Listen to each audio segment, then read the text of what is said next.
Coucou, j'espère que vous allez bien. Bienvenue dans ce nouveau vlog. Aujourd'hui, je vous ai emmené avec moi dans une petite matinée cosy. Voilà, je me suis levée tôt ce matin, j'ai fait des gaufres. Elles étaient trop bonnes et trop belles, vraiment trop mignonnes. J'ai un nouveau gaufrier avec une forme de citrouille.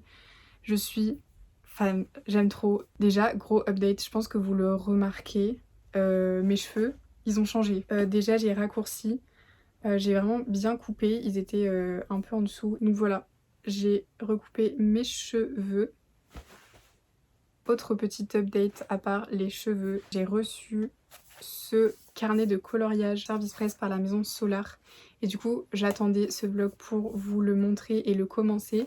Du coup, j'ai fait un petit moment coloriage ce matin. Faut vraiment que j'essaie de m'améliorer en coloriage. Je colorie vraiment très mal et les couleurs sont à chaque fois... Enfin, je pense que c'est mes feutres. Parfois, ça m'énerve parce que je me mets à colorier et c'est très bien et je vais genre faire une erreur de couleur et là ça va tout plomber le coloriage et je vais être dégoûtée. Et parfois du coup il y a des coloriages que j'abandonne à cause de ça. Là c'était le cas, genre pour celui-là je suis trop deck parce qu'en plus je voulais trop le réussir celui-là parce qu'il était trop mignon. Et en fait j'ai raté des trucs et depuis je l'aime pas. Au final j'ai fait celui-là, je l'ai fait en entier. Il est pas trop mal, j'ai un peu raté la couette. Écoutez, le plus important, c'est de passer du bon temps. C'est pas forcément que ça soit hyper beau, hyper esthétique, mais c'est d'avoir juste une petite activité cosy et agréable et qui détend. Ça, j'avais envie d'en parler, c'est que en ce moment, il y a une grosse mode du coloriage.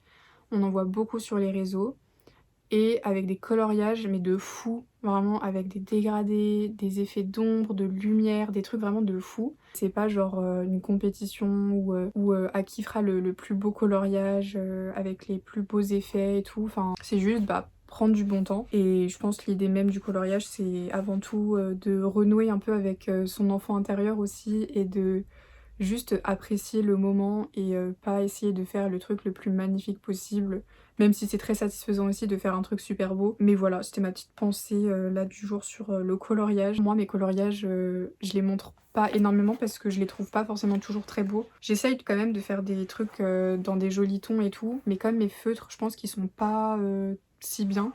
En fait, ça fait des traces et c'est pas forcément toujours très bien. Le plus important, c'est de profiter et de passer un bon moment. J'ai trop hâte de faire celui-là. Il y a des champignons. Il est vraiment trop mignon. Ça va être mon carnet de coloriage pour l'automne-hiver. Vraiment, je l'aime trop. C'est illustré par Amélie Workshop sur les réseaux sociaux. Une française qui, du coup, fait des illustrations trop mimi. Je vais grave avec Vichy. Passion du Vichy. Autre update, update lecture. J'ai commencé, ça y est, La vie invisible d'Adi Larue. J'en suis à la page 164 sur plus de 600 je crois, donc j'en suis encore bien loin de le finir. Et pour l'instant, l'histoire est hyper intéressante et intrigante et j'ai vraiment hâte d'en savoir plus.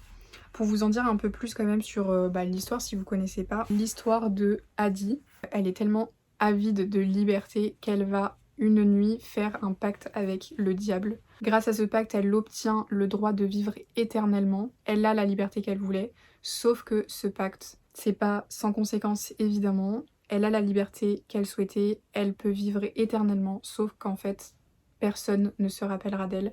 Dès qu'elle croise une personne, quand la personne quitte ensuite la pièce, elle l'oublie Adi. Personne ne peut se souvenir d'elle. Donc en fait, une fois qu'elle a passé ce pacte-là, plus personne ne se rappelle d'elle dans sa vie. Donc ses parents, ses amis, plus personne ne se rappelle d'elle. Elle fait sa vie et en fait, elle est complètement seule jusqu'au jour où elle franchit la porte d'une librairie et quelqu'un là-bas la reconnaît et ne l'oublie pas. Moi j'en suis arrivée à ce moment-là où elle rencontre justement cette personne-là dans la librairie et que la personne ne l'oublie pas. Pour l'instant c'est vraiment hyper intriguant et trop intéressant. C'est hyper bien écrit. Vraiment on est à fond dedans, par contre faut être concentré quand même pour le lire et pas trop fatigué. C'est pour ça que j'avance lentement parce que parfois je suis un peu fatiguée, du coup j'ai du mal à être vraiment pleinement concentrée et tout comprendre. Je vais vous lire le résumé, ça sera peut-être plus clair. Une nuit de 1714, dans un moment de désespoir, une jeune femme avide de liberté scelle un pacte avec le diable. Mais si elle obtient le droit de vivre éternellement, en échange, personne ne pourra jamais plus se rappeler ni son nom, ni son visage. La voilà condamnée à traverser les âges comme un fantôme, incapable de raconter son histoire, aussitôt effacée de la mémoire de tous ceux qui croisent sa route. Elle peut pas, c'est ça aussi, elle peut pas raconter son histoire à personne, donc personne ne peut être au courant de ce qu'elle vit. ni il me semble qu'elle peut pas dire son prénom. Dès qu'elle essaye, en fait, c'est juste sa voix se coupe, elle peut pas. Ainsi commence une vie extraordinaire, faite de découvertes et d'aventures stupéfiantes, qui l'amènent pendant plusieurs siècles de rencontre en rencontre, toujours éphémères, dans plusieurs pays d'Europe d'abord, puis dans le monde entier. Jusqu'au jour où elle pénètre dans une petite librairie à New York, et là, pour la première fois en 300 ans, l'homme derrière le comptoir la reconnaît. Quelle peut donc être bien la raison de ce miracle? Est-ce un piège ou un incroyable coup de chance? Embarquée dans un voyage à travers les époques et les continents, poursuivie par un démon lui-même fasciné par sa proie, jusqu'où Adi ira-t-elle pour laisser sa marque enfin sur le monde? Vraiment, rien que le résumé, c'est vraiment trop beau.